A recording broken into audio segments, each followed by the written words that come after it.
Hello everyone and welcome to another henna video. Today we're doing a beetroot touch up with henna and red clay mixed with beetroot juice as our liquid. This is how my hair looks like before. Now, one of the things that I really like about henna versus conventional hair dye is that henna doesn't really fade that much and you just have to touch up your roots as your hair grows. Now, the shades of henna that you see in a box like red, brown, burgundy, and black, these contain a variant amount of indigo and clay mixed with pure henna to create different shades of colors.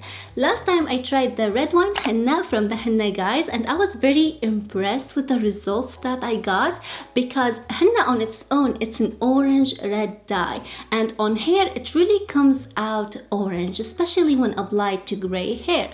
So today we're going to try to change that by adding red clay that I bought from Amazon to my henna powder, and hopefully I can get like a vibrant red color like the one I got when I used the red wine henna. Is that possible, you may ask? I don't know, so let's find out. Alright guys, so it is the morning. Before we can get working on our paste, I need to make my beetroot juice. So I'm just going to cut up my beets into small pieces. Over here on the stove top, I have a pot of distilled water boiling, so I'm just going to add my beets to it. Now I'm going to bring it back up to a boil and I'm going to let it simmer on medium heat until the amount of water reduces to half. When the beets water is ready, remove the beets and strain it, and I like to let it cool down for just a little bit because it's boiling hot right now. Okay, as a side note, please don't get rid of the beets. This is a wonderful vegetable, super healthy, and it's packed with a ton of vitamins and minerals. You can add it to your smoothie if you want, or eat it just like this. I just squeeze a lemon over it, a sprinkle of salt, and it's quite tasty like that. It makes for a good snack. Alright, that was super tasty, but now we can start working on our paste. For reference, I am making a total of 200 grams treatment today, so I am starting by measuring 152 grams of henna. And this is the red clay I'm using today. I got this one from Amazon. This is my first time trying it, and I'm going to measure 38 grams of this red clay. I'm going to zero this out one more time. And we're going to add about 10 grams of aloe vera powder. And lastly, I'm going to add just like a tablespoon of neem powder. This is really good and healthy for your hair. And if you dislike the smell of henna, you can add good smelling things to it, like essential oils, rose water, or spices like cinnamon or cloves. First, I'm going to mix my powders together. So this basically was 80% henna and 20% of the red clay. Now I'm going to start adding my liquid, and this process is very straightforward. Just add your liquid and mix it in until you have a base that is just like pancake batter or organic Greek yogurt.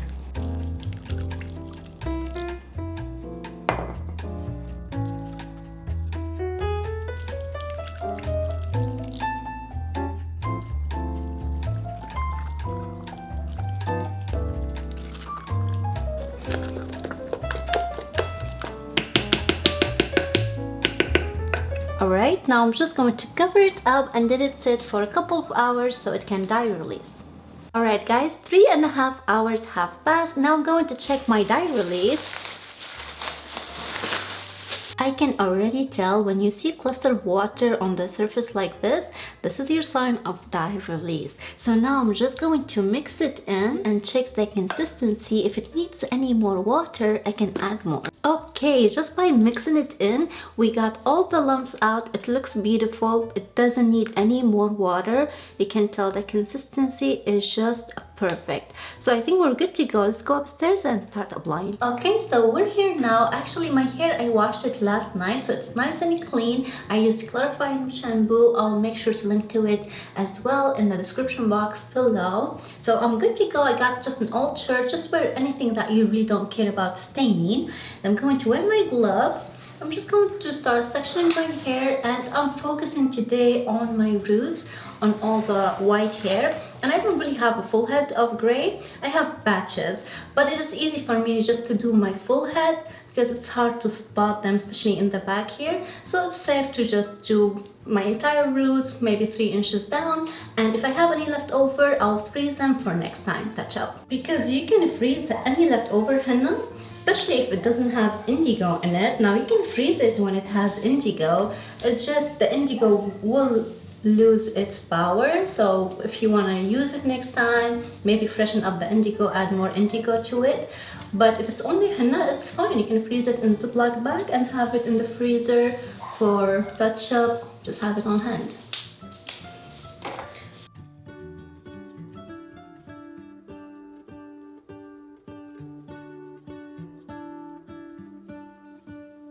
What if the world had more of your smile? What if the wind could spread your love? What if your sweetness could reach everyone? There'd be no wars. Maybe the birds will sing about your heart.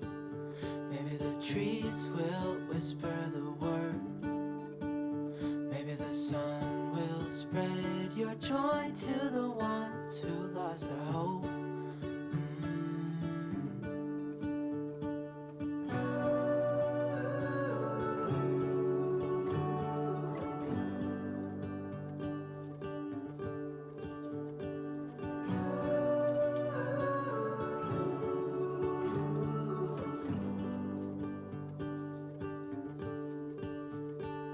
Fill my head with roses.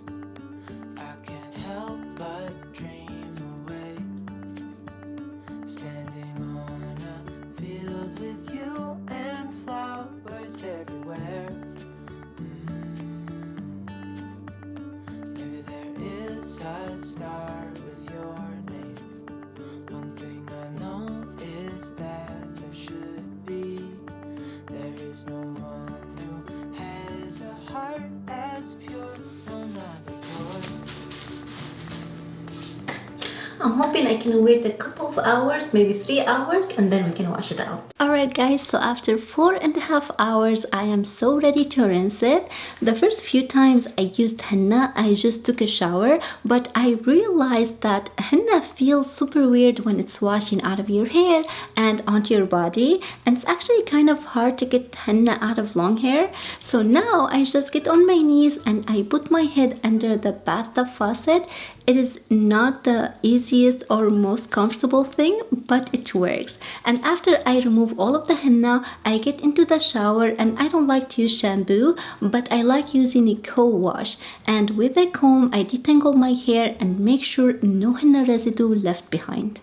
This co-wash is actually very good. It leaves your hair soft and moisturized without weighing it down. The trick is to not use too much product. When I first got it, the first couple of times I didn't like it because I kept finding residue in my hair the next day, like I wasn't washing it all out. So when I start using a small amount, I'm still able to detangle my hair and wash it and rinse it out easily, and still I get the same effects. My hair is soft and moisturized. It is just a heavy product. So make sure, just use a small amount. This will last you for a long time. Now let's take a look at how the gray hair came out this time.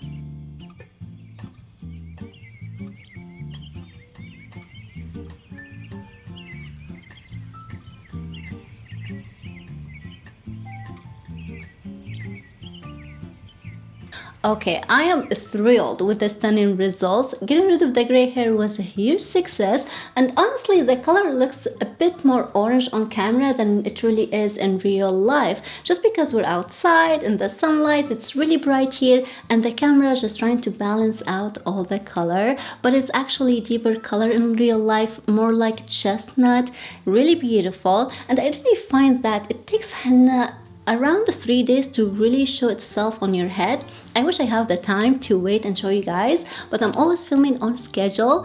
But to give you an idea, my hair usually is super bright the first day and then it gradually deepens over the few days. And this red clay that I tried this time, it definitely added a nice tone to the orange henna. So now I'm really just excited to try and experiment with different clays. If you have any recommendation, any suggestions or tips, leave them in the comments below. Links to all the products I used in this video will be in the description box below. But that's all I got for you. I hope you enjoyed this video. If you did, please thumbs it up, consider subscribing, and I'll see you next time. Bye bye.